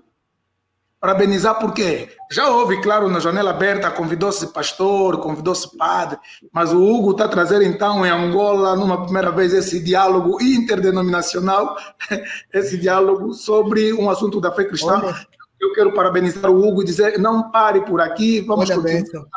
Olha bem. Obrigado. Okay. Antes de falar dos meus projetos rapidamente, agradecer, vamos essa oportunidade, estamos aqui a dialogar, acredito que foi muito proveitosa e vai levar à reflexão. E dizer que existe a nível mundial, atenção a esse detalhe, o diálogo ecumênico, que existem comissões internacionais de diálogo ecumênico, portanto, o diálogo ecumênico começou dentro do mundo protestante, ok? E eu lamento, mas vou insistir em dizer ao pastor Monteiro que existe um mundo protestante que não é unido, ok? Existe um mundo protestante muito mais organizado, com teólogos de renome. Aqui em Roma, nas universidades pontifícias, temos professores protestantes a dar aulas nas universidades pontifícias, porque são autoridades de determinadas áreas que ninguém tem. Para a Bíblia, por exemplo, nós temos biblistas protestantes de alto respeito no mundo, ok? E dão aulas nas universidades pontifícias. Hoje em dia, traduções bíblicas, as traduções bíblicas existem as chamadas traduções ecumênicas, que são feitas por biblistas católicos, protestantes, ortodoxos, porque o que é que está se visar? Visa-se a unidade da igreja. Qual é a unidade da igreja? E termino aqui. A unidade da igreja não é que todo mundo vai se tornar católico ou todo mundo vai se tornar protestante. A igreja nasceu como um poliedro. Cada apóstolo criou um perfil. Assim você tem os 4 evangelhos, Evangelho de Mateus, Evangelho de Lucas, Evangelho de João, Evangelho de Marcos, são para comunidades diferentes. Então, a igreja nasceu com diversas expressões. Qual é a unidade da igreja? O ponto de unidade da igreja é Jesus Cristo. E isso é que devemos procurar. Okay? A maneira como exprimimos a nossa fé, por vezes é aí onde perdemos, nós chamamos. Nós, por vezes, brigamos pela cor do gato, ok? E não vamos na essência. Então, eu acredito, tanto católicos como protestantes, o nosso trabalho deverá ser buscar as origens e procurar qual é a essência. A essência é o evangelho e mais nada. Depois cada um se exprime de forma diferente. Cada um é meu irmão. Termino. Estudar a história e a experiência. Cada comunidade cristã tem os seus líderes. Conhecer os líderes da sua comunidade, honrar e venerar os líderes da sua comunidade vão te tornar você com uma identidade definida. Como nós, africanos, falamos dos nossos antepassados. Conhecer os nossos antepassados, venerar os nossos antepassados, isso é que nos dá uma identidade. Sem um passado, você não tem identidade. Por isso, a tradição, os protestantes têm tradição. É falacioso insistir em dizer que não existe tradição no protestantismo. No protestantismo existe a escritura e existe a tradição. Porque o só que no protestantismo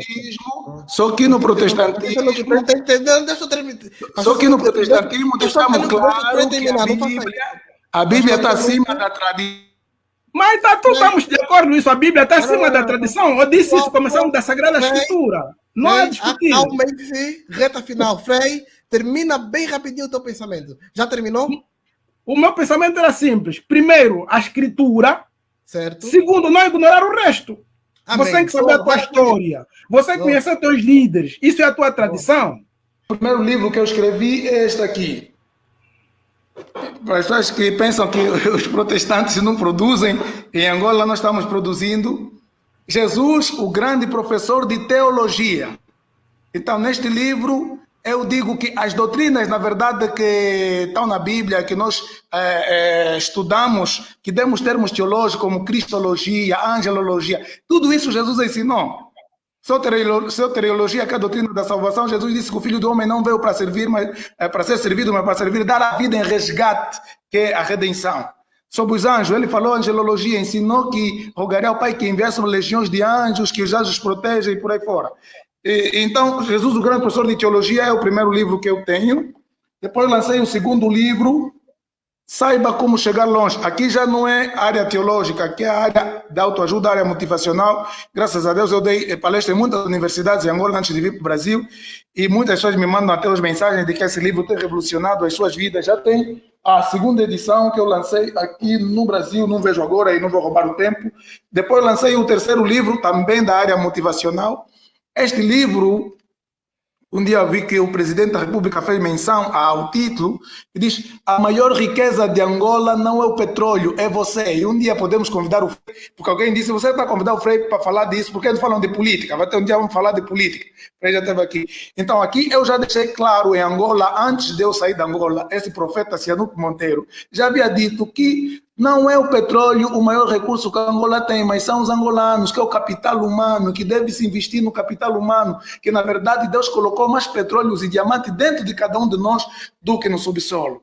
E devemos lapidar esses recursos que nós temos. Esse é o terceiro livro, e lanço o quarto livro aqui no Brasil, o que todo estudante de teologia precisa saber. Ou seja, tudo isso que nós falamos, mais as correntes do protestantismo, calvinismo,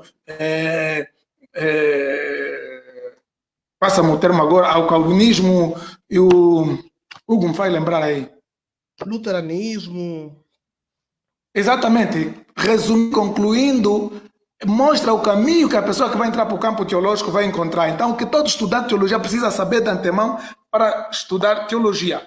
Eu tenho alguns livros lá em Luanda com o jovem José Candonguissa e estou me preparando para levar novas edições destes livros e poder, então, dar palestras e conversar com jovens angolanos, católicos e protestantes, todos vocês, porque quando estamos a ensinar, nós não fazemos diferença de quem é católico, quem é protestante e quem não é. Nós estamos para falar para a juventude angolana.